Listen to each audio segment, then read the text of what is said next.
recording. Hey everyone, this is episode 448 of OotiniCast, being recorded on the 27th of September 2022, and we've been working on some tech issues, so we're getting going a little late here, but it's now just past the top of the hour and we are getting going.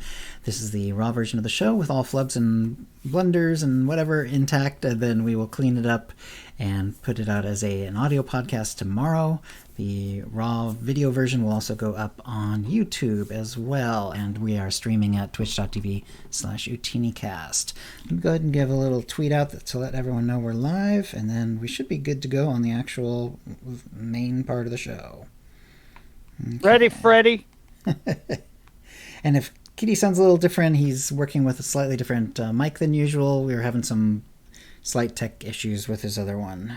I got a crappy mic. Well, it's not that crappy. It works, right?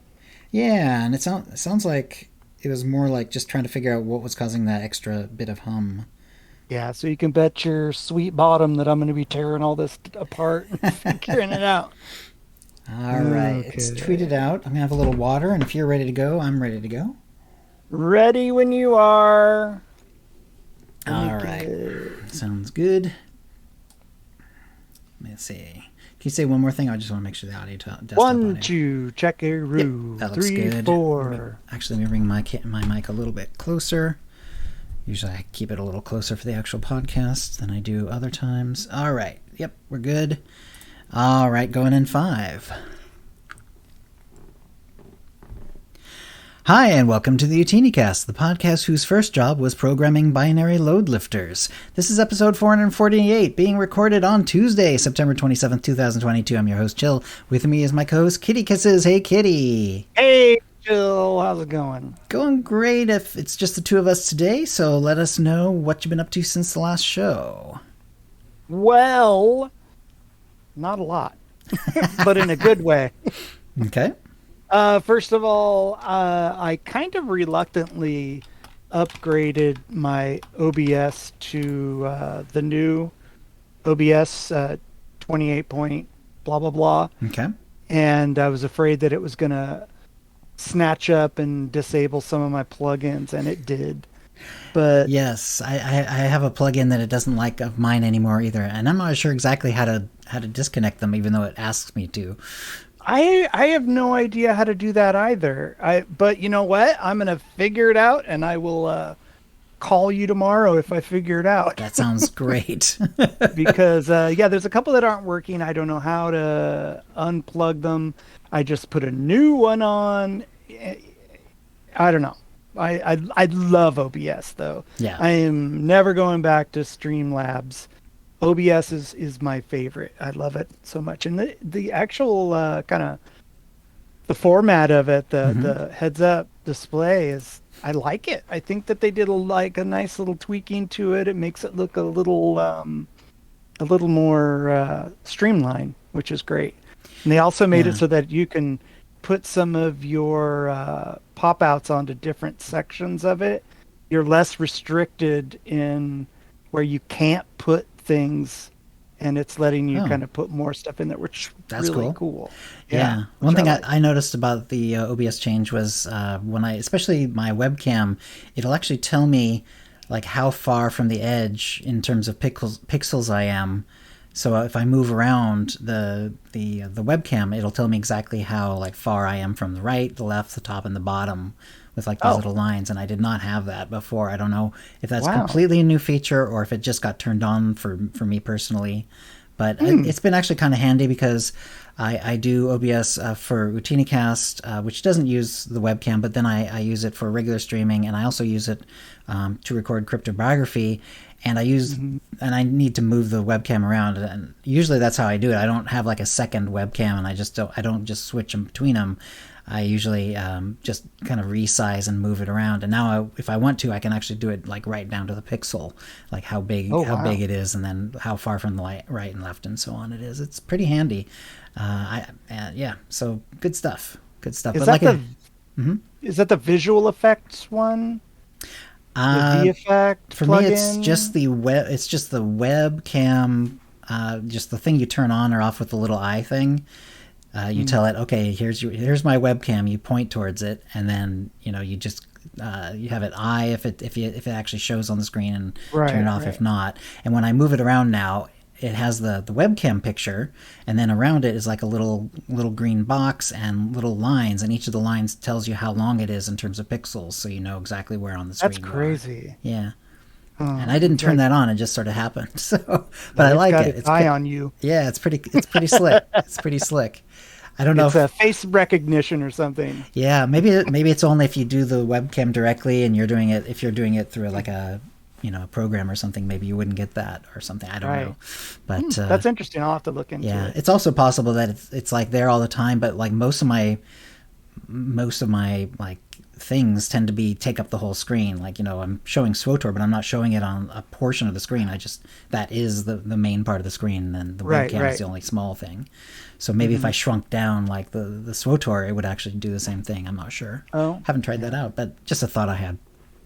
So I know what you're talking about. Yes, I know exactly what you're talking about. So on the exterior of the camera, it tells you exactly how many pixels. Yes. Yeah, you know what? That I noticed that too. Yeah. For a second, I thought you were talking about inside your camera box, kind of like when you do facial recognition. Right. No. I was like, holy crap, Chill. I don't know what you got going on, but somebody's watching you. Yeah, that's pretty cool. Yeah, that's an interesting thing. Very precise. Let's see. I did some of the pirate incursion last week. Nice. Ended up finally getting legendary status after however many years it's been going. Yeah. For the sole purpose of getting the Ugnaught, because evidently I don't have enough companions. And the reason that I wanted to get him is because in the show Rebels, Onaka has that little Ugnaught buddy. Oh, okay. And I thought it'd be kind of fun to have a little Ugnaught buddy with me running around. Yeah. Very nice. Yeah, but it was really fun. It took a long time because I don't know. I just don't put anything really I don't put priorities on anything in the game anymore, really. I just kind of play and have fun. Yeah, so, I know what and you mean. it's way more fun for me. And I finally got the Golden Dreamer achievement by paying the $15 million ransom 10 times. Oh, and, okay. And then you can get a golden like little effect that goes on your character, on your tune, and it turns you gold. Wow. It's pretty cool. Is it like one of those out of combat ones that disappears in combat, or how long does it stay on? I don't know. I think it might be on like a 2-minute timer, something around there. So it's like maybe 2 to 4 minutes. A little bit like the Jawa buffs, where the little Jawa balloon goes around you and stuff like that. Yeah, and it kind lasts like of 3 minutes or something, 2-3 minutes. Yeah, but it's really like it's the closest thing to a Force Ghost looking kind of skin for your character. It's pretty cool looking. I'll show you next time we do some PvP. Nice. But it's pretty cool. I've seen a couple people running around with it, and then since I got the legendary status, it's I'm like, screw it. I got some credits. I've been playing the cartel market. So was this legendary with the Dantooine, like the pirate incursion? Okay. Yeah. Because I haven't done that either. I'll have to do that. Yeah, it's called the Golden Dreamer Achievement. Nice. And again, you have to give some of the pirates are you have to give them a ransom, and the ransom's 15 million credits. But if you give them the 15 million credits, you also don't have to do the heroic, which is really great because I did not know that. Yeah, it's like, boop, you're done. Right. And you have to do it 10 times. 10 times you get the Golden Dreamer achievement, and then if you have legendary, you can go down into the vendor on Dantooine and buy the little effect, and it's only 1 credit. So you can get it for all your characters, which is really cool. That is cool. So let's say you were kind of close on the reputation. That wasn't an issue. Could you take like 10 characters and just bang it out in 1 week, essentially? Yeah. If you had because I don't think I've ever done that, skipping the heroic thing before. I don't think that was. Oh, it's great. Did they add that later? Because I don't remember it. No, you've been able to do it since the start. Wow. I don't know. I'll have to figure out how to do that then, because I definitely remember getting stuck on like not being able to do the heroic solo, and not necessarily finding anyone around who was doing them or whatever. Right. So yeah, I'll have to try that out so I can actually figure that out, because that's actually one of the things that's been sort of like keeping me from Dantooine, is just because I know I can only go so far with it, and then the heroics always kind of stop me from really doing it properly. So yeah, I'll check that out. Yeah. Cool, so what you do really is you just go into the heroic like you normally would, and there's an astromech droid in there.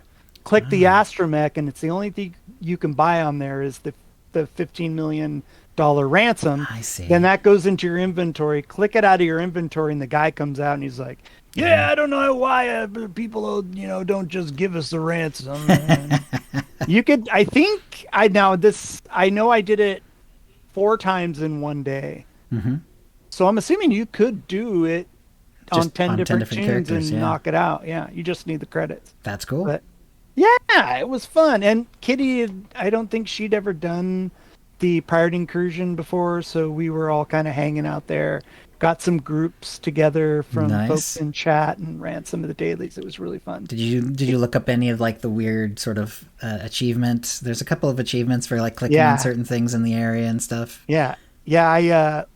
I would stop and go, if anybody wants the achievement, you got to jump down the well. And what does that sound like? That sounds like every noob carrot on a stick, that you've ever heard. Yep. But you really do get an achievement. Jump down there and you get it. Get an achievement. Yeah, you get a shiny. Get an achievement. You jump down the Sarlacc pit. That's right. Whatever. So, yeah, got that. And then I don't. You know what? Now that I think about it, I'm not even sure if I've got the poly. Where you get killed by the parrot. Yeah. I don't know if I've actually got killed by that parrot. But I think I did back in the day, but that was pretty long ago, so I'd have to check. I just like the idea that we're going around, there's 4 of us where, I think the majority of us were level 80 or close to it. And I'm like, okay, watch out, you guys. There's a little island there with a parrot on there that'll kill you, one-shot you. So everybody's like diverting over. It's just kind of funny. Everybody's scared of a little bird. Yep. I love that. I love that kind of stuff. I would love to see more of that in the future. Yeah. Little hidden achievements are fun for sure. Definitely. Let's see what else. Sadly I missed the duck hunt. Kitty and I were actually going to do our 12-hour stream last Saturday, but we decided to push it forward a couple weeks so that we could participate in the duck hunt. And then we just ended up kind of it just didn't happen. Let's just say romance happened. So we kind of we didn't make it. But no worries. If you gotta miss it, you gotta miss it for a good reason. Yeah, exactly. That's about it for me this week. Chill. All right. Shout out who's in chat. Yeah, let's see. According to this, anyway, Lisi Dra, Averon, Commander Root, 510 High, Kitty Treats is in chat, Squishy Twitchy, and Valentina El Caraz are all here. Hello, everyone. And let's see. Everybody. Yeah, so kind of limited in what I actually got done in the game. I got She-Hulk partway through Kotfi. She's level 73. Oh, cool. I think she is like chapter 9. Yeah, she has like one chapter to do, and then she's going to do the one that gets her the Alliance. So at that point, you start to get companions back. I sort of just kind of stopped after that, because what I did was I was gone for a week. My wife and I went up to Canada, visited her relatives and all that sort of stuff. It was very pretty, really nice. The weather is very similar to how it is in the Pacific Northwest along the coast. So, because it's literally just not that far away from it anyway. And yeah, so that was really good. And we're all back. And so I didn't get a ton of other stuff done. Like I said, I was working on She-Hulk before the trip. After the trip, I created a Wolverine cosplay for fun. I saw that. He has Marauder abilities, but he's going through the Jedi Knight story. So a bit of a mix-up. Kind of same abilities as a Jedi, just different look for sure. And he'll also do some PvP. I haven't started on that yet. He's... as of the show notes from yesterday, he was finishing Nar Shaddah's level 22. Now he has finished Tatooine, and he's like level 25, I think. Yeah, but we did get the Duck Hunt and Utini 500 last Saturday. That was a lot of fun. This time, so basically, Ducky kind of swaps between Republic and Empire size. He does it like once per season, essentially. So this was the season for the Republic, and then the next one will be the season for the Empire. I think it's going to be Drum and Koss, if I remember correctly from what they were saying. But I could be wrong, or he could change his mind. But so we'll see when that comes around in a couple 3 months. So it was on Republic side Terrace. So there was just Republic people, because they're on Terrace is one of the planets where there's no opposite side people there. And there were some like 10 or 12 of us. I didn't count exactly, but it was something like that. It was enough to almost fill a raid. Ducky hid in a little corner, as it turns out. There's like this named champion there. So we just kind of kept blowing it up whenever it kept respawning. Nice. So I took third, which is actually pretty good for me. I'm not very good at the Duck Hunt, but managed to figure out third. It's funny that you say that, because when I first started the guild, it was on Drum and Koss, was the Duck Hunt, and you were the last one to find it. Yes. We were under the bridge. But, well, you're really making leaps and strides. Yeah, so we're doing a little better now. Yeah, I did it. Yeah, I looked at some places that I thought were pretty clever, but he wasn't in any of those. And then he was sort of in this. It was interesting where he chose, because like there's this named character there, and I don't know if I've ever fought him before, but he's just slightly out of the way. Like he's like, you wouldn't really just run across him for no reason. Like you have to actually like know that he's there or want to go find him or something. But yeah, so he was around that guy, some sort of piratey looking dude. So anyway, yeah. So then we did the Utini 500, which is the race, and that tends to be on the same planet. So we just did it right there, Republic side Terrace, and we started at the spaceport. We had to wind all the way out in sort of this giant. He said it sort of started as an infinity symbol, but it kind of gets a little more complex than that. So we sort of went across to the north side, then ducked south, kept continuing east, went a little north, went more east. Then we had to go around Ducky's character, then make our way back in sort of the same way, only kind of finishing the loop. So we kind of went north where we had come from the south, and vice versa. And so gosh, I started off pretty strong. I was actually in first place as we were sort of getting about halfway to the point where we're going outward. And then I took a chance, and it was a bad chance. I went into this little area, and then I remembered, that's right, this is that heroic area, and I don't do the Terran heroics a ton, but I did remember that it didn't really have a way out of it. So this was definitely a dead end. But because I was first, some other people followed me in, and I don't think they noticed. Yeah, and I don't think they noticed that very quickly, or as fast as I figured it out, that it was a dead end. So they were still looking for the exit, and I had already exited then. Still, it cost me a little bit, because I was then in third. I made the turn around Ducky's character, who's way the heck out on this little platform, which in some ways was good, because it was like in the middle. It's like, where is he? And then it's like, when you look over a little bit, it's like he's just sitting there in like the middle of nowhere. So it was like really obvious who he was. It's like, okay, there he is. So we ran around him, started making our way back, and I don't remember exactly how I started catching up, but I think I just made a couple of good turns and stuff like that, and ended up taking first. So no way. Yeah. So I got back to the spaceport first, and nice. Yeah, it was great. And gosh, you know, and What'd you then, get? let's see. So I got a for third. I there was this really cool, and I can't remember the exact name of it.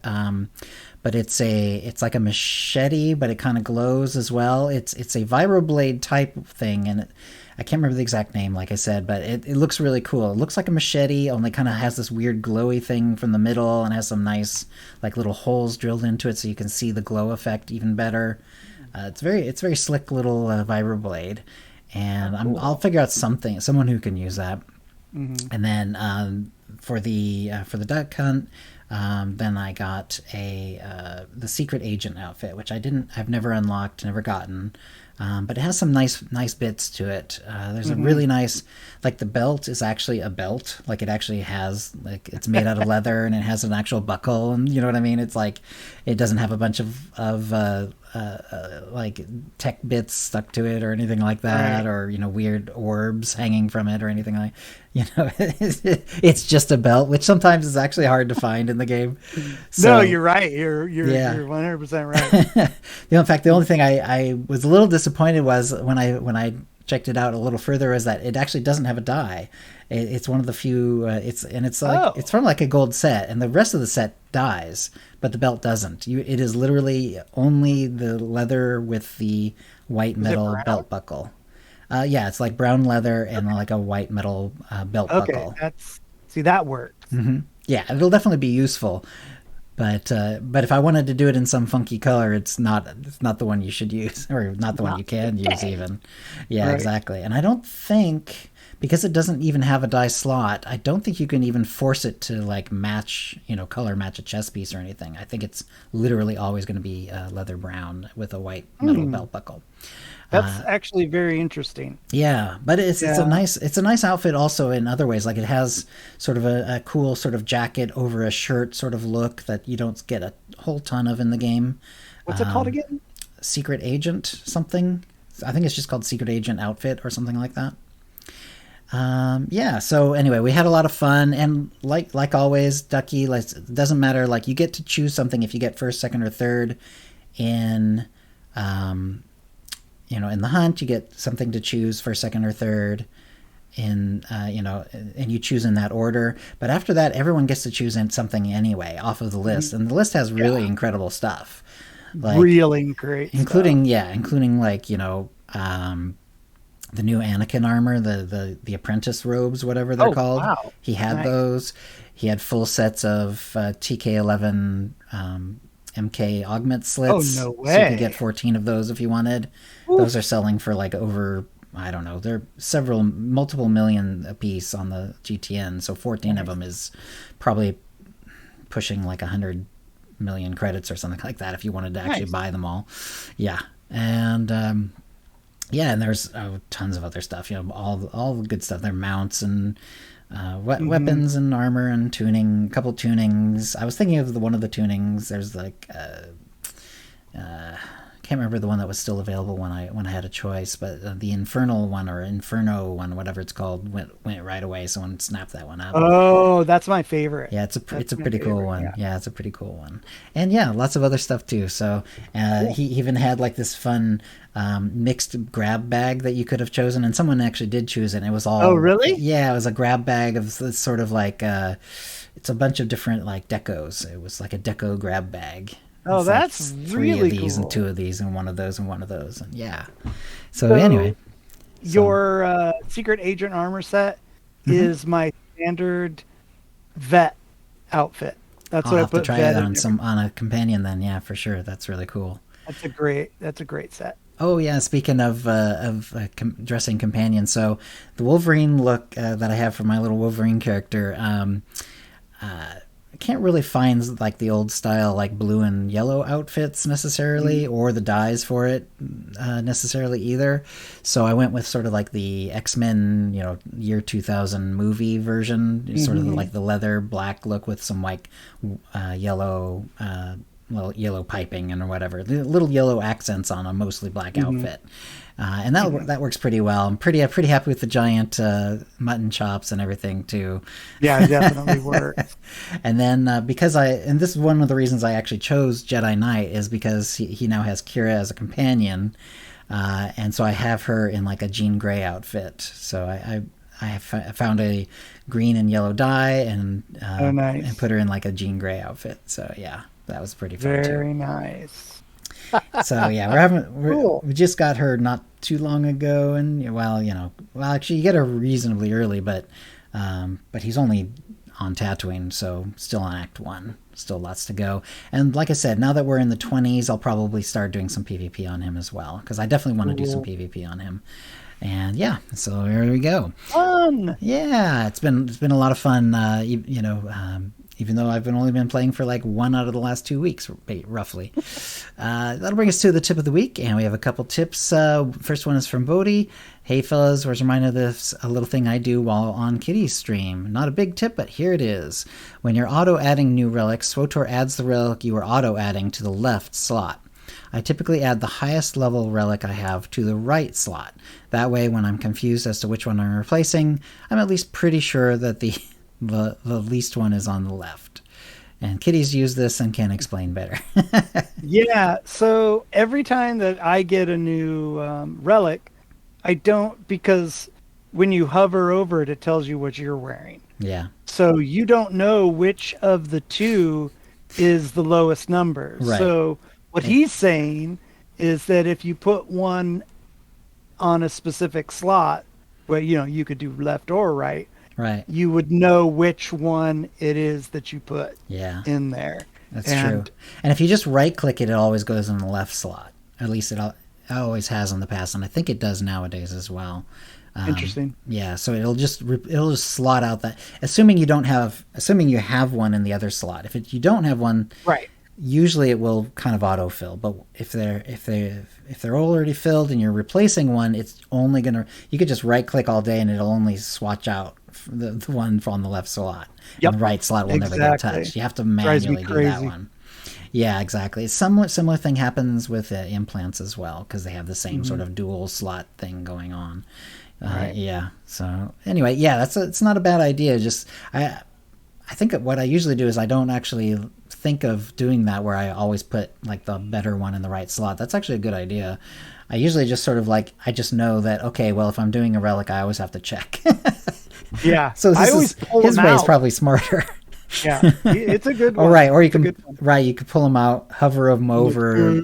Because the way that they've changed the UI, it's a little tricky to tell. It is. Which, like, you're hovering one and then it shows the other two, but then it's not. And then you click it over to the other one and it flips them around. So right, but it flips them around, so it's not always the one that you think of. You have no idea. Yeah, exactly. So anyway, thank you, Bodhi. That's actually not a bad tip at all.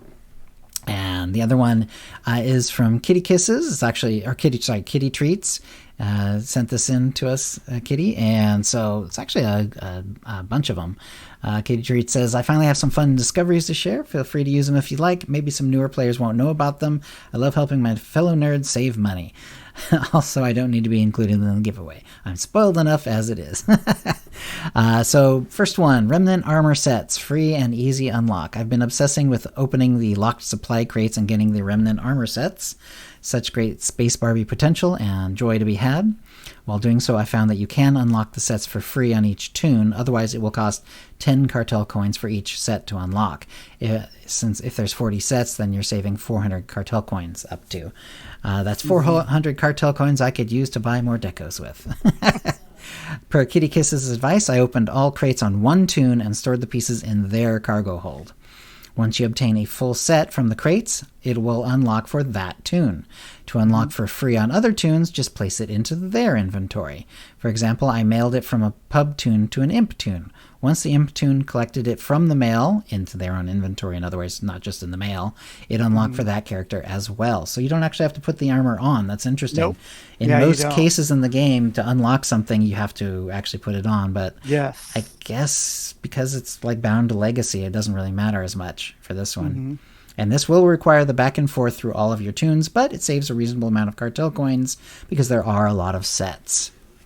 That's true. And I actually did have sometime early in 7.0 period, I did realize I had a lot of those, Alliance crates to unlock. And I actually went on one of my mains and just gifted them to all the 4 Alliance leaders and took and just unlocked them all. And they ended up in my banking alts inventory. But yeah, and I noticed then that, they're showing up on the collections tab, which was interesting. Yeah. So I definitely haven't unlocked them all, though. And I did. Yeah, and I think I'm not sure if I've unlocked them with cartel coins or not. Of course, you could save yourself some time if you did it maybe during a sale or something. Because I think even 10 will go down to like 5 or whatever. Yeah, I did unlock them with cartel coins, and before we started the stream today, I went over to other servers to see if that's a unlock for your entire account, and it is. So if you get those sets and you unlock it with the cartel coins, it unlocks it for your entire account, which is That's great. Pretty cool. So if you're playing on more than one server, then you take care of that too, which is cool. Yeah, because that's the sort of thing that does happen with other things as well. Like if you unlock certain sort of the bank sort of things, where you have the different cargo bay holds. And if you unlock those with credits, that tends to be just a server-wide or legacy-wide thing. Yeah. But if you do it with cartel coins, it tends to be an account thing. So I actually noticed that like on some of these other servers where I just have like one character that I just use for Galactic Season logins and stuff like that. When I finally get them to the fleet and check out their storage, they've actually got all 7 or whatever 10 bays of their storage unlocked. Isn't that similar to the strongholds too? If you unlock them with cartel coins, it's account wide. I think that's right. Yeah. Yeah. So it is one reason to do it that way. Although I'm pretty sure that I've unlocked a fair number of them with credits as well. Yeah. But whatever, it's all good. Let's see. Rename tune with server transfer trick. I'm working on transferring a couple of tunes over to Starforge, so I might die a lot in PvP with friends on Starforge. A name change costs 1,000 cartel coins. That would be in addition to the server transfer costs, which is a lot. Let's save some more money for our deco addiction. So if you transfer a tune to another server and your current name is taken on that server, it will prompt you to pick a new name for free. Well, we can make sure the name is taken by creating a new tune on that server with the name, and undesired name is the one you're transferring. So basically, yeah. So like if you wanted to make sure, you could just make a character over there already at level 1 with the name, and then essentially that will sort of make it unavailable. Then I suppose what you do is you transfer it. The character then has an automatic name change, and you either change it to anything you want, or if you really do want that name, you just take that level 1 character, delete it, and that makes the name available again, and then you just rename it real quick. Not that it's a great idea. Yeah, right. And it's pretty unlikely that someone's going to snag the name in the few seconds when it's technically available. Does this work for a legacy name? I don't know if it would work for renaming a legacy. Those are also 1,000 cartel coins. I know they will merge, but I don't know if it allows you to change the name. I don't have a legacy unlocked on Starforge. I want to see if it will let me choose and keep the new name. I'll be testing this theory soon, and we'll report back. So we look forward to that, Kitty. According to help articles on EA, it will prompt you to create a legacy if you don't have one on the destination server. If you're moving to a server where you do not have a legacy unlocked, you'll get to create your legacy when your character first logs in on that server. It also states whichever legacy is of a higher level will take precedence and become your new legacy. So we'll see what happens. And that's all for now. I hope these help some people out. Yeah, that's interesting. That's one of those weird edge cases where it's like, yeah, is she going to be able to choose a new one? Is the name to automatically move over? But yeah. Legacy is very odd anyway, because like if you do have a legacy that's already unlocked on another server, although the one that's higher level will take precedence, I assume that means as far as like what the name of the legacy is, achievements tend to kind of get merged when you move a character over. Like the old achievements come over with the legacy, but if you've unlocked anything on the new server already that hasn't been unlocked on the old one, it'll be on the new one as well. So it's not like you get credit for all that stuff. You don't lose that. But so it sounds like though this is more she's talking about like what happens with actual legacy names. So right. Yeah, that is interesting. All right. She's all about trying to save cartel coins now. Yeah. As soon as she figured out she could, she's like, I'm like, more power to you, babe. Get it. Yep. So Bodhi will get a Tonfon or M83R droid pet code or M2B9 droid code, courtesy of BioWare, plus also from BioWare a 450 cartel coin code. And thank you for the tips, Bodhi and Kitty Treats. I also look forward to the follow-up to see what happens with that legacy name, because, yeah, it is one of those edge cases. And that will bring us to the Mind Trap. And it was sort of a follow-up from the last one. So last one we sort of did the ones that were that come up every few months, but have and have been in rotation for quite a while. So it included like the Gree event and stuff like that. This one is more for the ones that don't repeat so often. It's usually for the once a year ones, except for the swoop races, which we sort of kept under this one because it's sort of an unusual case where you're not fighting anything. It's about doing something very unusual. So of these SWTOR events, which one's your favorite? And so it was Life Day, Feast of Prosperity, the Nightlife event, and swoop races. And we got 149 votes. It's a little higher than last time, interestingly. And thank you for the retweets, everyone. Thanks, guys.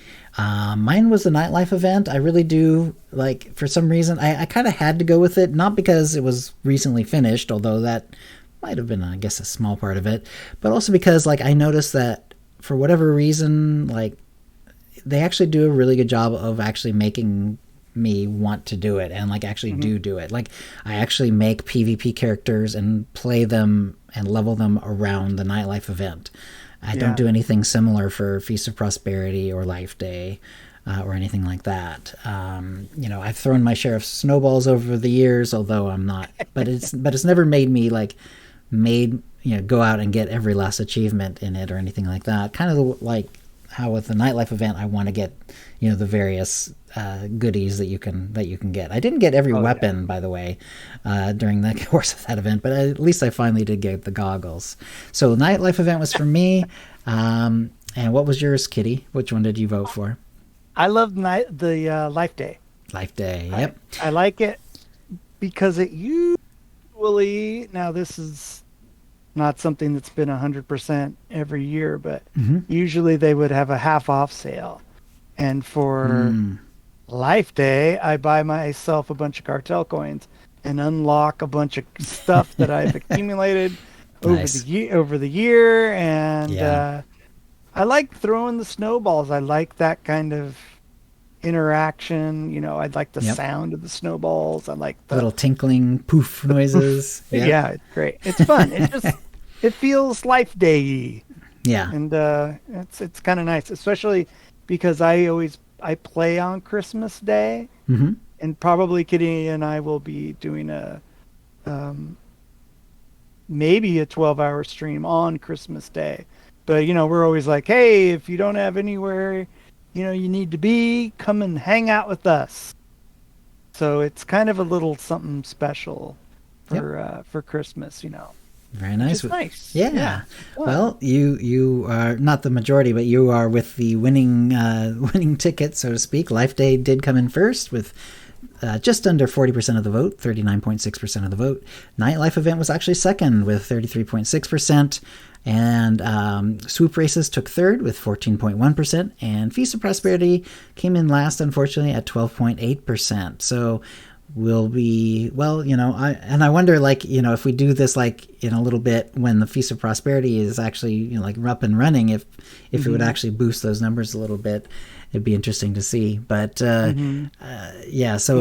Feast of Prosperity, not, unfortunately in fourth. Swoop Races, 14.1, which actually is kind of lower than I expected, really. Maybe because it's slightly different than these other events. It is one of the ones that recurs a little bit more often. But it is a very unusual event, with its own mechanics and stuff like that. Yeah, and people were asking for swoop racing. On the last, Forever. on the last poll. Oh, I see. Yeah, I see what you mean. Please put swoop racing in, and now it's here and it scores low. Right. It's true. Yeah. I don't know. I was off track with what you were getting at for a minute there. Yes, you mean like before they put in swoop races, people were always asking for them, kind of like that. They asked for Pazak and stuff like that too. Yeah. It's I like it. It's, you know what? It is the one that I probably do the least though, because I don't know why. I think usually it takes me a little while to warm up to a new event. Like I like to go into it really slow. Like when it first started, I did all the planets but I kind of just peter off for a little while and then I'll come back. You know, kind of like the Dantooine event. I just got legendary after all those years. Yep. I know what you mean. So yeah, I'm kind of like that too. It's like I'll sort of like check it out when it's brand new, and then I'll sort of like immediately start to ignore it, and at some point it kind of grabs my attention again and I go back and do it. And it's like just in fact knowing the about the pirate incursion event and knowing there's a way to not have to butt my head up against having to do the heroics. I know, right? Yeah, it's like, oh, okay, yeah, that's probably going to get us going there. If you shout it out, you can get a little group together and help some other folks out too that want to run it but can't because you know they can't do it by themselves. Right. And maybe don't have 15 million credits to just throw around. Exactly. Might as well share the love, baby. That's right. All right. Weldon's mom said, I like Life Day because you max out your light or dark points by throwing snowballs. It's true, because when you get the package, you get a little light or dark side point. It's true. And in 6.0 and for a couple of expansions before that, when you were getting a lot of dark and light side points for crew skills, everything tended to be maxed out anyway. But nowadays, it's like unless you've got diplomacy, you're not going to be able to max out dark or light side points. No, it's just not going to happen. But yeah, so Weldon's saying that's another reason to enjoy it. Graham said, I like the feast and that it's slightly sociable in killing world bosses, though you can also potter about the kitchen if that's what you wanted to do. See, that's one that's what I've done for a living forever. So the last thing I want to do is be in a kitchen. You know, I do that. I've done that for work. Right. If you're, I don't want to do this. Like, it's starting to feel like work. You're on a timer and you're like, oh, I'm like, that's exactly how it feels at work anyway. Yeah. Yeah. I'm like, I don't want to feel like that on my day off. Yeah. Let's see. Jedi Master Ashia Satur, I love Life Day. Maybe it's a nostalgia thing. Can't help that the event needs some major improvements, more decorations on planets, more quests, and so on. I would love that. Yeah. Graham said, Feast is top. The rest are more repetitive. All of them are fairly stale now, and the rewards are lacking for repeat play. I still have Wookiee fur on my tongue from 2020. That's funny. Who said that? Graham did. I love that. That's great. Shintar said, I like Life Day for its uniqueness. No quests, just snowball madness following you everywhere. Yeah, that's fun. That is one way to do it, too. Cal, Life Day brings the most cheer and is fun, but doesn't have as much to offer as Feast and Nightlife. I like the fact both of them have little quests that make you that take you around places that Life Day doesn't have. Maybe yet. And maybe yet. Yeah. Little Uzi said, this is a hard one because Nightlife event easily has the best rewards, but it's monotonous. Same as Life Day, the rewards being more mid. The swoop rewards aren't that great, but it's actually fun. Feast of Prosperity has the best missions, but the rewards are terrible. So I went with Feast of Prosperity. Got a cup half full. Yeah, I went with the Feast of Prosperity in the end because it's got a bit of everything. Killing world bosses, and you can even get a world PvP going if you catch people questing or killing the world boss in the PvP instances. Nice. Yeah. You know what I do like about the Feast of Prosperity is that they take down the world boss respawn timers incredibly. Yeah. So they're really, you kill really them, quick. you better get out of there real quick or that thing's going to spawn on you. Which is great. I mean, that's what everybody wants anyway. Right. Yeah. You know, like, Yeah. it's fun timers. Because usually, like, if we're doing like the Jar Jar Joyride and we've finished whatever we normally were doing, because like maybe it's a simple one or something, sometimes it'll be like world boss time, but then you have to actually send someone out to go see if the world boss is in fact up, and if he's up on which instance, or do you have to go to the PvP instance and take a chance or whatever. Yeah. So anyway, all right, we're gonna go to the Holo feed. And there was interesting, as of this morning, there was a little Twitter feed. There was no other follow-up found on Twitter or in the forums or anything, but the Old Republic it was probably 6 hours ago now, says connectivity issues have been resolved. You should now be able to log in and play. Thank you for your patience. So I'm not sure exactly how long that was down or anything, but they did have a little bit of an issue today. They have been and they have been doing the update of the game launcher. So this is more or less seems to be more or less about the old launcher. I'm not 100% sure what's going on with the Steam version of the launcher, but I do use the old version of the launcher, and I got the updated version. Cool. So yeah, in short, and it does say for non-Steam players, so I guess this is strictly for the non-Steam version. I'm just going to read it, at least it's reading that way to me. We're updating the game launcher with a much more efficient patching system that's closer to the performance already enjoyed by players on Steam, allowing faster delivery that ultimately translates to shorter download times for our players. Beginning next week, we'll release this update to a small subset of players before releasing it live to everyone. This update will be in the launcher itself, not the game client. The launcher update happens before the login screen is enabled, so you'll still have to log in again as normal when playing the game. And it's true, I started it up and then it said launcher is updating, and then I reloaded it, and then it says our players expected to download anything on their end. Players who have the latest game client with our current launcher will not need to download anything in. However, if they have an older version of the launcher, then they will. However, all players with the latest version of the launcher will not need to download the game client, but it will appear like a client download, and it did on mine as well, which is a little worrying because I play on an SSD that's a little older, and I don't have tons and tons of extra space. But fortunately, this is not it. It was in fact not downloading, even though it says that in the client. What they're actually doing in the back end is they're just scanning files to compare them and make sure that you have the most recent recent version.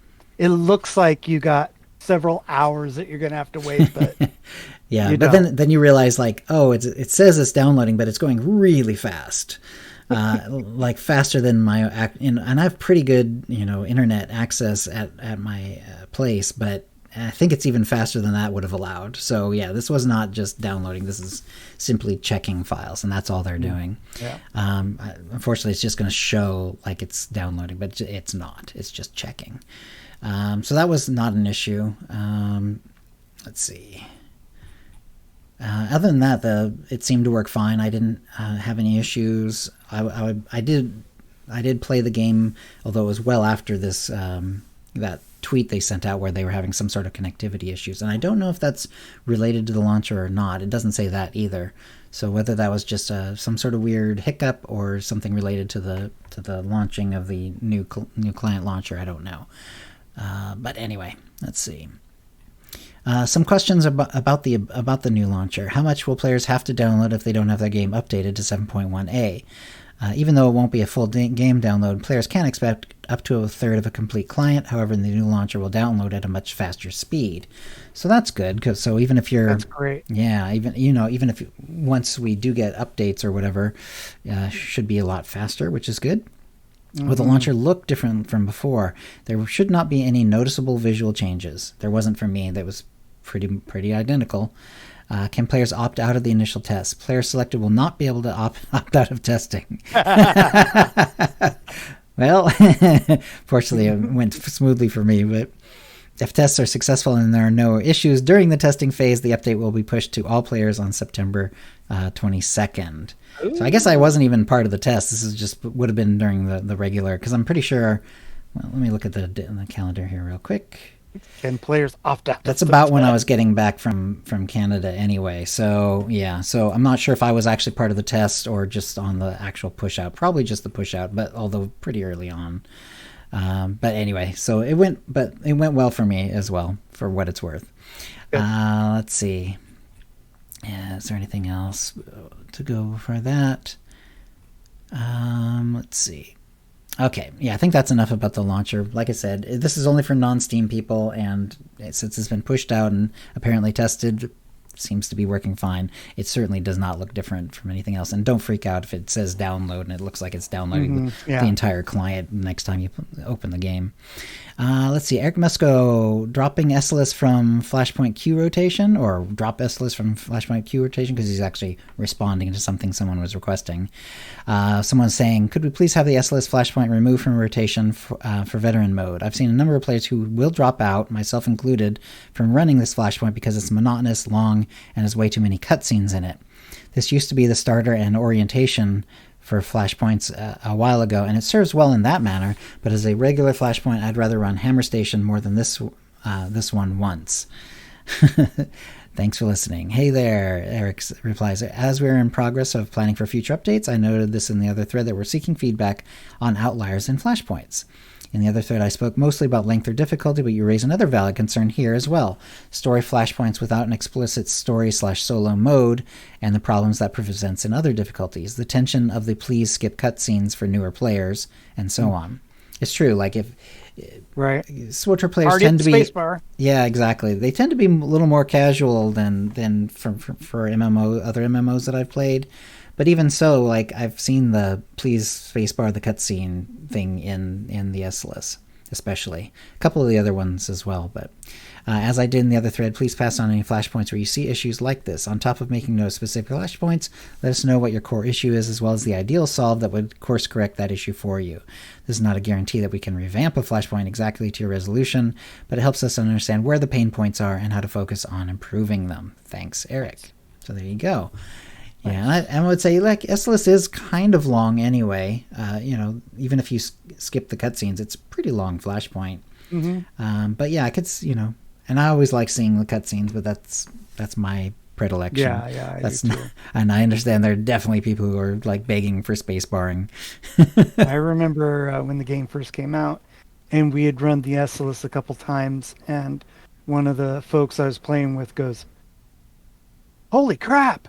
And we're like, what? And he goes, if you hit the space bar, it skips the dialogue. And you just hear click, click, click, click, click, click, click.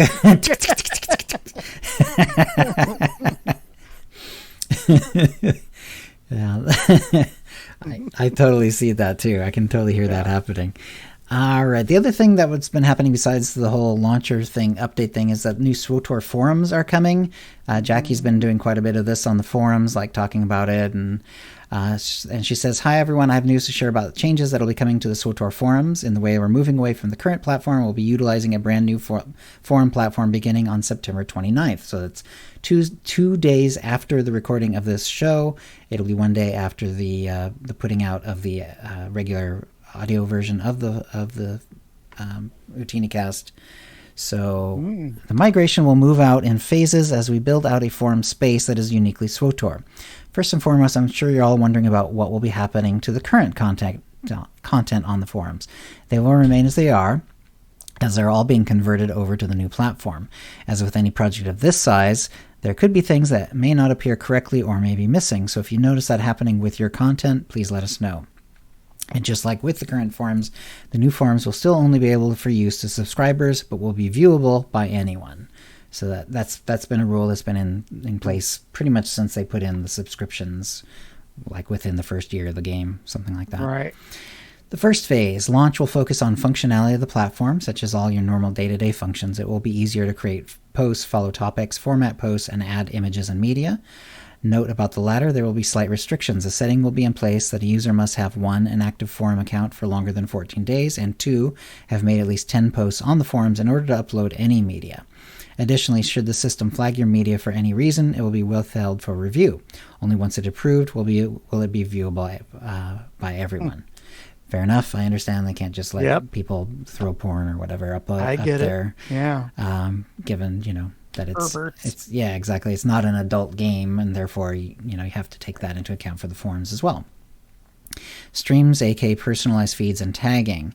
One of the coolest features that we'll be able to you all off the bat is the ability to create streams, not in broadcasting terms. Think of streams as feeds that you'll have the ability to customize what content you follow, whether it to be of specific topics, people, or even specific tags. For example, you can follow my account, Jackie Co, and see all the posts I made, which will include game update info, bug report, follow-ups, and off-topic posts. However, moving forward, any posts I make pertaining to the game itself that provides additional info to you all will also be tagged as hashtag GameInfo, hashtag DevUpdate, or hashtag Update 7.1.1, for example, and you can customize your stream to only see posts with those tags. So in other words, you wouldn't have to necessarily see everything Jackie Co puts out if you're mostly interested, say, in like updates or whatever. So it's kind of like a little filter system. Optimize mobile view. We know navigating the current forums on mobile is a bit of a hassle, so we're looking forward to seeing how you feel about the mobile view post-launch of the new forums. As with any visual change, we encourage you to play around with the new format and provide feedback of your experience. So that's another thing. They are very old forums too. They came out before the actual game, so yeah, it's been I remember. It's been around a long time. Yeah. It still kind of amazes me to hear the mobile mode. Right. You know, remember when we first started, they'll never put this on a mobile platform. Voila! Finally, yes. Announcements and alerts. We'll gain the ability to place banners on the new forums that will highlight unique announcements. For example, these could broadcast info about an upcoming PTS phase.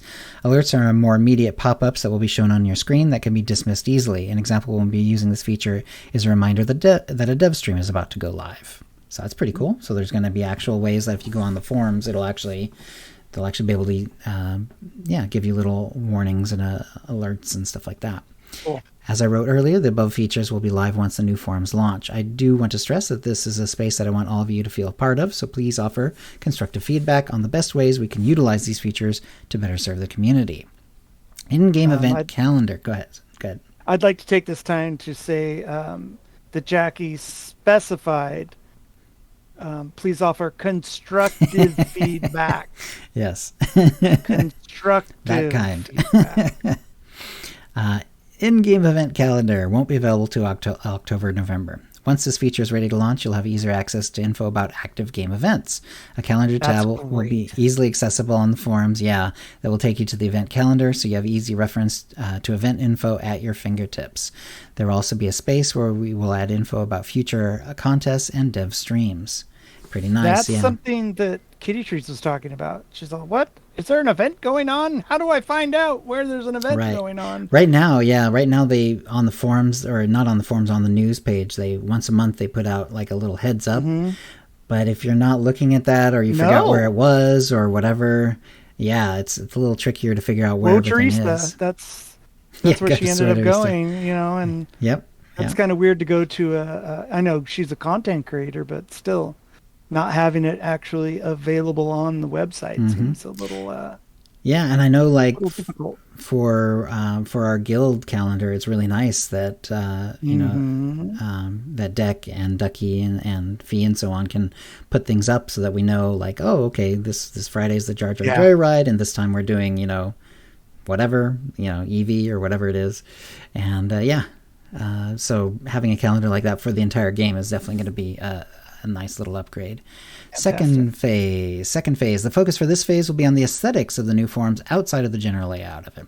We'll be adding ways for players to earn points the more you utilize the forums, such as creating posts, browsing, liking posts, and so on.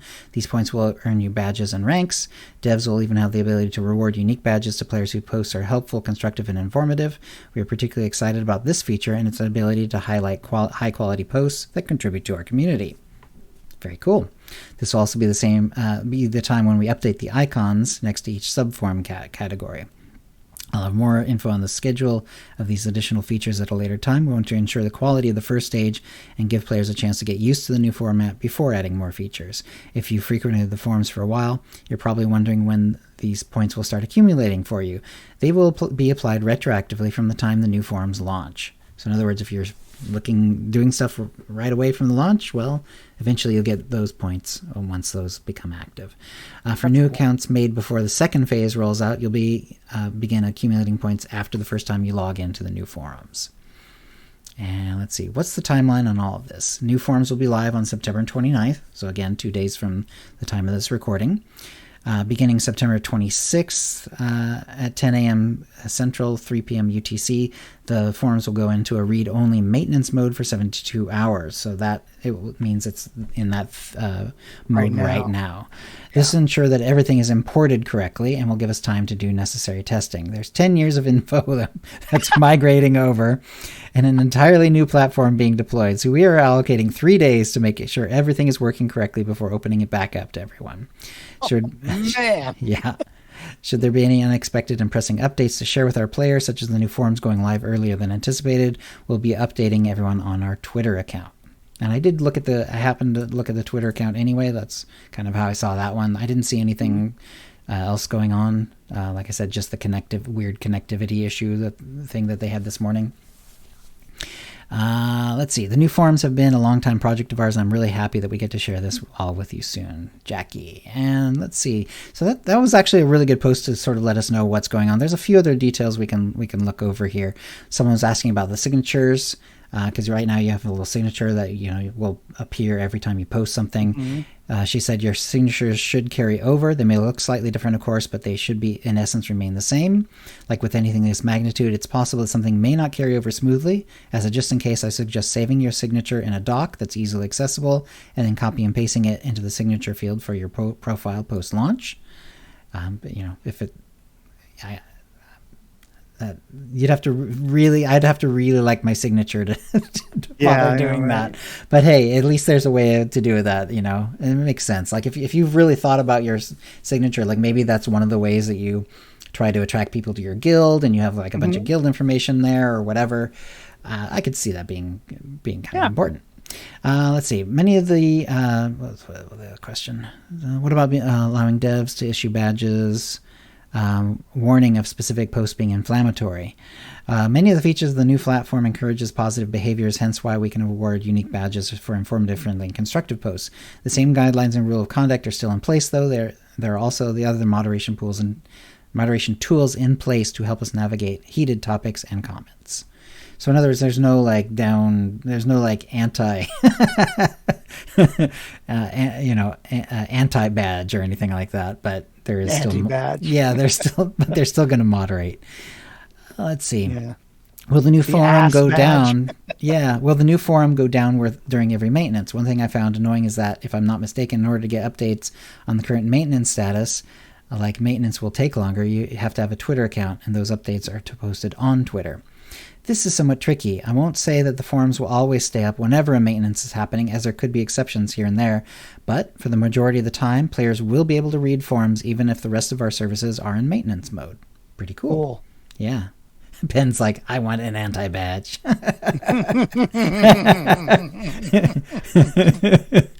Coming right up, Ben. Yep.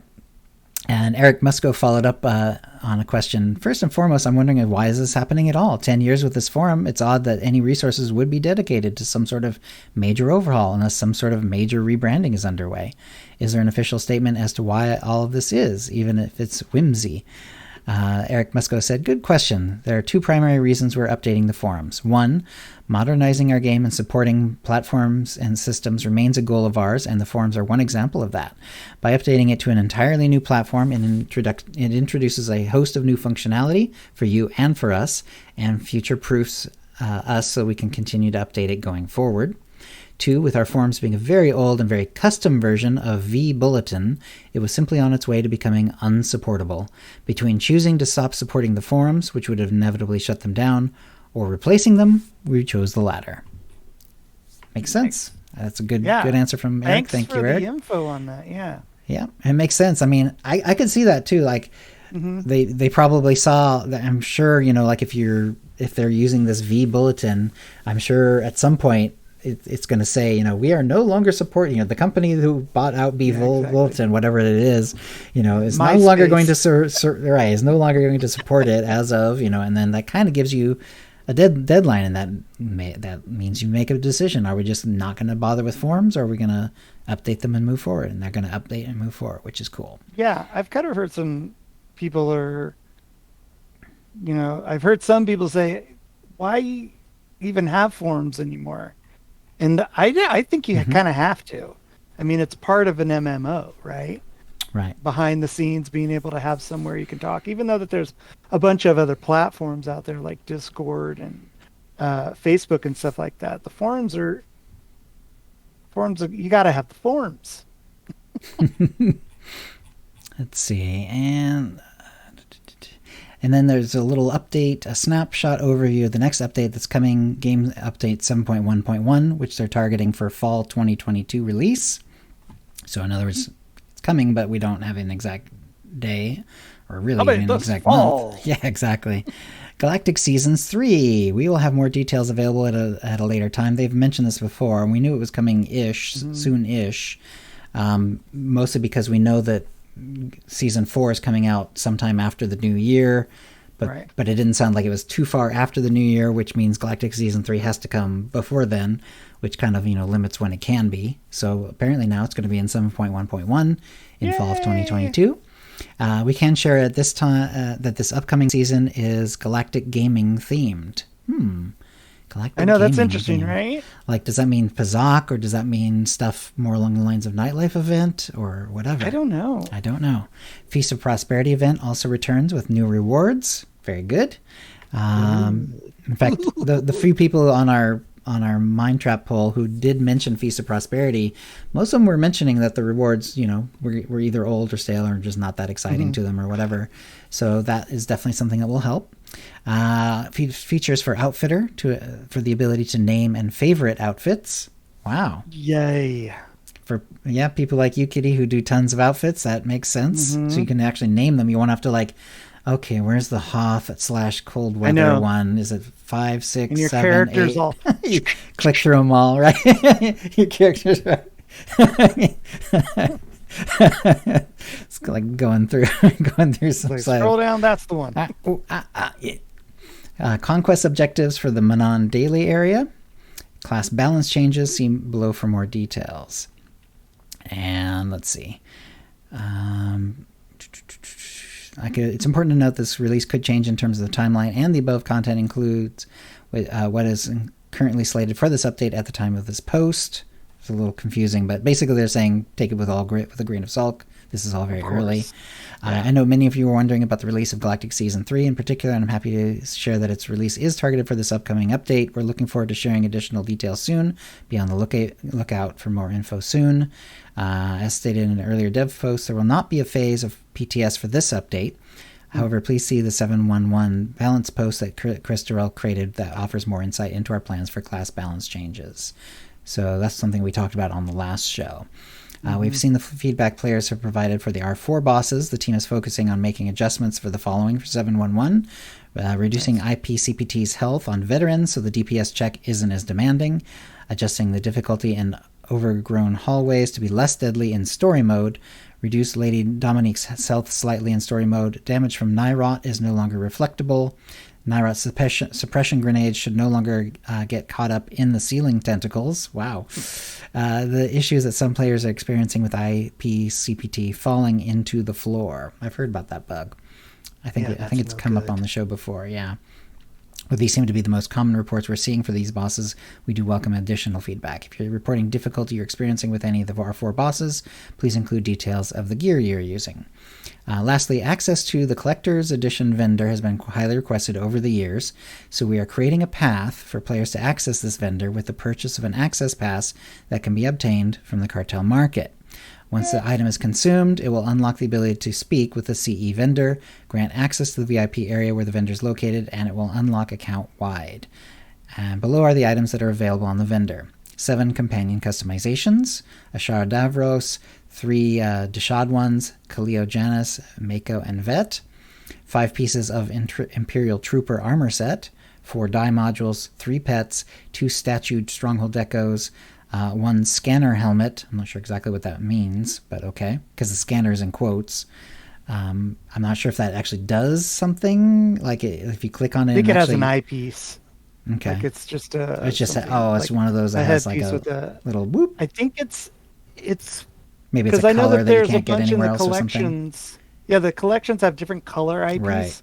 I think this one has a very unique color. Like you can't get it on the you GTN can't. I don't or think whatever. you can get it from anywhere else. I did not get the collector's edition. Right. And I kicked myself every time I went up there. I know what you mean. Yeah. And I'm so glad that they're doing this because I couldn't afford it at the time. It was $100. Yeah. Yep. Yeah, it's expensive. Yeah. You didn't get it either? No, I didn't. I probably should have, but I can't remember what was going on at the time. But but I did not either. So it's interesting that there's going to be a path to do that. It's a little bit like how you had to get the Zeo chapter, Arma Rasa, and then the Zeo chapter that you play as HK. And you had to be subscribed for I think it was 8 months in a row. And this is like 5 years ago. And if you missed any of that time or you just weren't subscribed back then at all, then you just don't have access to that chapter. And now, that was true for a number of years. And then now there is a way on the cartel market where you can actually buy that chapter separately, and it actually will give you access to it. This feels very similar to that, where it's like something that only a subset has had. They've had it for a long time, but no one else has been able to get it. Well, now other people will be able to get it. I'm sure some of the original CE collector's edition people might be a little upset, but whatever. These things have been locked away for a long time, and some of those are years, a decade. Some of the die modules and stuff, it's nice if those are a little easier to get and stuff like that. Yeah, exactly. And I need 3 different outfits for my Deshad. Damn it. Yep. Let's see. Let's see if there's anything else. One other thing in 7.1.1 is they're going to increase the inflow of daily resource matrices from the following sources. Yeah. I was so happy to read this the other day. Yep. Group Finder Role in Need rewards towards 10 up from 5. World Bosses reward 8 DRMs on kill up from 3. Mission weekly priority targets rewards 40 up from 20. Weekly missions for heroic areas reward 40 up from 20. Weekly missions for daily areas and conquest events reward 50 up from 25. So doing CZ 198 instead of 25 will give you 50, which is pretty cool. This will reduce the expected amount of daily and heroic missions required to upgrade gear, as well as give players more options of sources for daily resource matrices. We'll continue to keep an eye on the flow of resources and make more adjustments as needed, so please keep feedback coming. So that was also from Bryant Wood. So yeah, there we go. I was so happy to see that, because now I can even slack more. Right. Let's see. So some of the people are in. There's a couple of interesting things in chat here. So yeah, it is an eye scanner. That the little headpiece is a little eye scanner. And let's see. Did anyone else get picked to do the trial for the new SWTOR launcher without asking? Whoever did get picked did it without asking, because they just chose a subset, and you're not allowed to. They said you weren't allowed to opt out of it. So I guess Evans was one of the lucky. Right? I don't know actually though, guys. I might have, but I got back around the same time. It just got pushed out anyway. And so Evans got picked for the new launcher without knowing. There you go. Yeah, and Penn is saying for as far as the vendor being unlocked, it is the same for other closed content you could only get at one time that is now available. For example, Nico Okar items, as well as the Zeo droid. So the Zeo droid was the example I give, but it's true. Galactic Seasons unlocked a bunch of stuff that used to be. They were basically given to subscribers as a subscriber benefit years ago, and then it was really hard to get them if you weren't subscribed then. So Nico Okar as a companion, Darth Hexid, and a bunch of others, stuff like that. I don't feel lucky, Evan says. I guess that would have been like if you didn't know that the launcher update was potentially coming, and then it just sort of happens. That would be a little weird. Especially with the giant quote-unquote download that isn't a download, but it sure looks like it if at first glance. 2 days to download. Yep. All right. And so, Kitty, it looks like under plugs, shoutouts, and credits, you have something to announce? That is correct, Jill.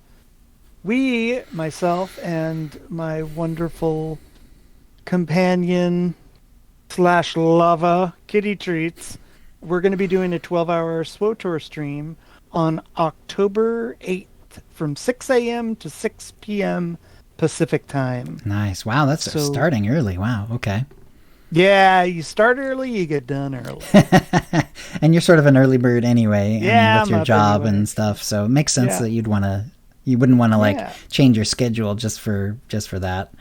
All right, so that is a week from Saturday. So that'll be before the next show. We'll have to hear about it on the next show. But that sounds like a lot of fun. Do you have any particular things that you have planned yet? I know this is still a ways out and things might change, but did you have like prizes that you're giving away or things that you want to do? We're going to be giving some stuff away. I've been holding on to some of those Voltilla mount codes. Nice. So we've got several of those to give away. We got some cartel coins to give away. We got some 30-day gift codes to give away. And I think we might do a costume contest. Oh, but fun. It's going to have a twist to it. Okay. Like, if this is kind of what I think we're going to do, is that we're going to have a list of different things for you to dress up as, and you won't know until you get it, and you have an hour in order to get it done. That is clever. Yeah. So this isn't something that someone gets to plan or this is a character I've made 5 years ago, and I perfected it back then. I haven't had to touch it since then. Does it have to be a level 1 character, or nope. I think that it can be any character. Sure. It can be any character. I think that you need to be past level 1 in order to get to where we are to do the mission, or to do the right. So you might have to kind of go with whatever character most looks like whatever. Right. Are they going to be like cosplay related, either Star Wars or otherwise? I haven't made up my mind. I kind of thought it might be kind of funny to put in just some really wacky things like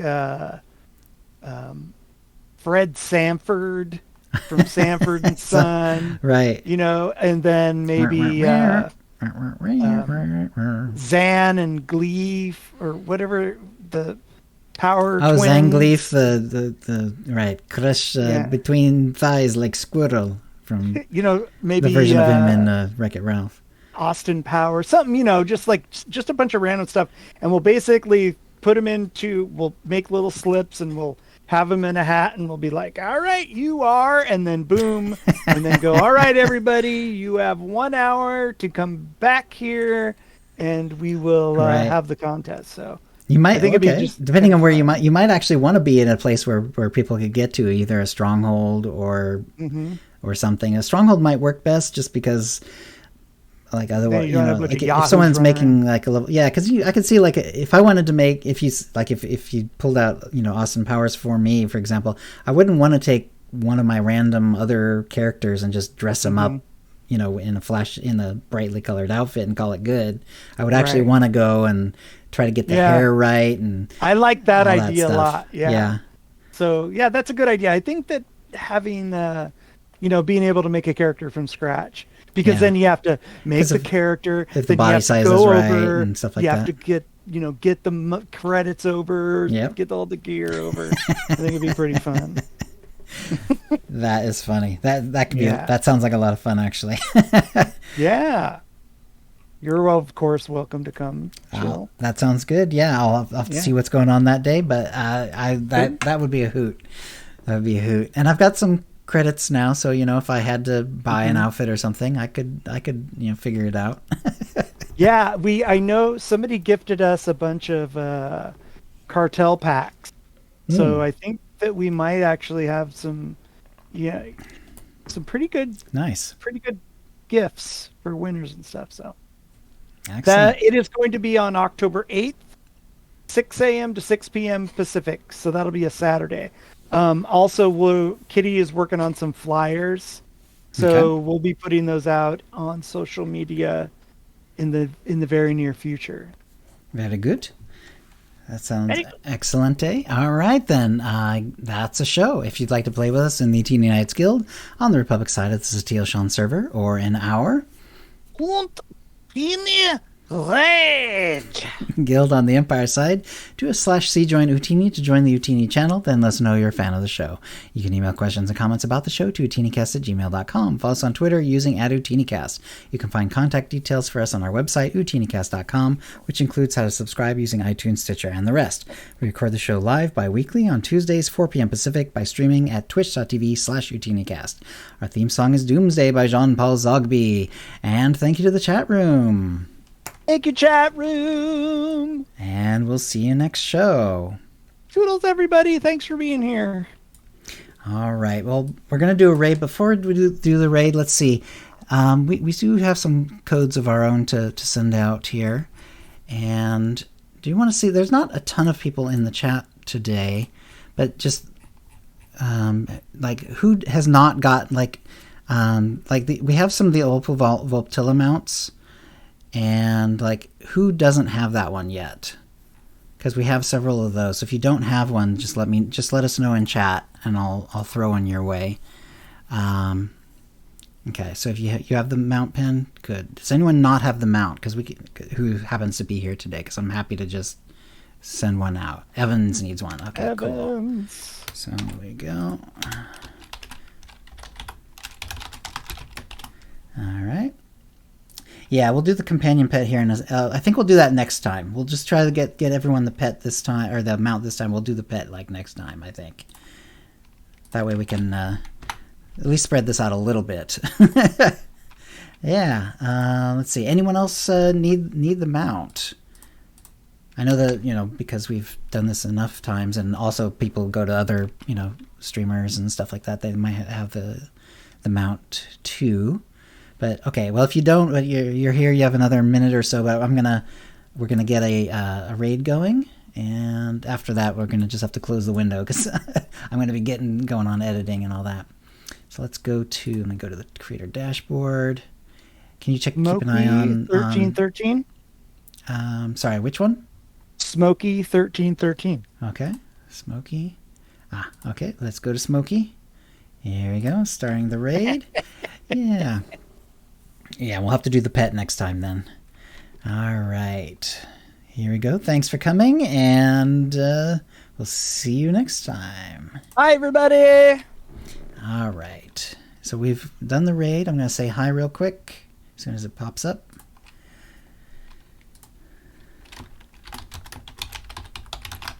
OotiniCast coming in hot with a raid, ladies and gentlemen. All right. Welcome Looks like he's having fun. All right, let me go to OBS, stopping the stream and stop.